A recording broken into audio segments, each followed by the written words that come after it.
দাদু, আপনি তো ভগবানকে সাধন করতে যাচ্ছে, আমার জন্য একখানা ভগবান নিয়ে আসবেন তো দাদু? দাদু, আমার জন্য দুখানা ভগবান নিয়ে আসবে দাদু। ওরে না, ওরে কুশ, তোদের দুই ভাইয়ের জন্য আমি 4খানা ভগবান নিয়ে আসবো। আর এদিকে দেবী বালককে তপবনকে পাহারা দিতে রেখে তখন কি কার্য করলেন? এই চিত্রকূট পর্বতে গেলেন মনি ঠাকুর ভগবানকে সাধন করিতে। এই তপবন খানায় এই দুটি বালকে পাহারা দিতে লাগলেন। আর হঠাৎ করে একটি অশ্ব এই দুটি বাইরে নয়নে দেখলেন, কি সুন্দর এবং কি সুন্দর মনি তপবন খানা। এই তপবনে কি সুন্দর একটি অশ্ব দেখা যাচ্ছে।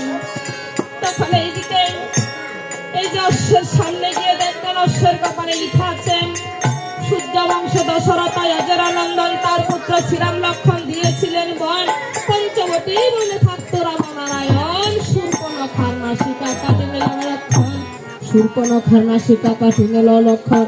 এই কারণে রামের সীতা হরিল রাবণ। এই যে সতীর পুত্র হইয়া যে জনস্বনাহির ধরে, গাদা হইয়া জন্ম নিল গাদিনীর উদরে, গল্প করে যে জনস্ব করিবে বন্দন।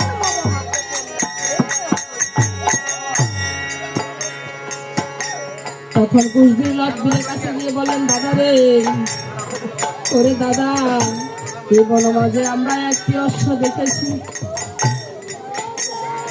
এই অশ্বের কপালে যে জয়পত্র লেখা আছে, সেই জয়পত্র অনুসারে যদি আমরা অশ্বটা বন্ধন না করি, তাহলে আমাদের মাকে অসতী বলে দূষিত করা হবে, আমাদেরকে বীর এই যে কাপুরুষ বলে আমাদেরকে দূষিত করা হবে। আমরা তো হলাম দুজন দুগ্ধবৈশ্য বালক। এই যে দুগ্ধবৈশ্য দুটি বালক, আমরা কেমন করে এদিকে অশ্ব বন্ধন করবো? আর এদিকে তখন কুশবীর বললেন, দাদা রে, মা তো আসার সময় আমাদেরকে বলেছেন, ওরে বাবা, তোমরা যদি কোনো বিপদে পড়ো তাহলে মাকে স্মরণ করিও। আজ আমরা এই বিপদে পড়ে দাদা আমরা মাকে স্মরণ করব।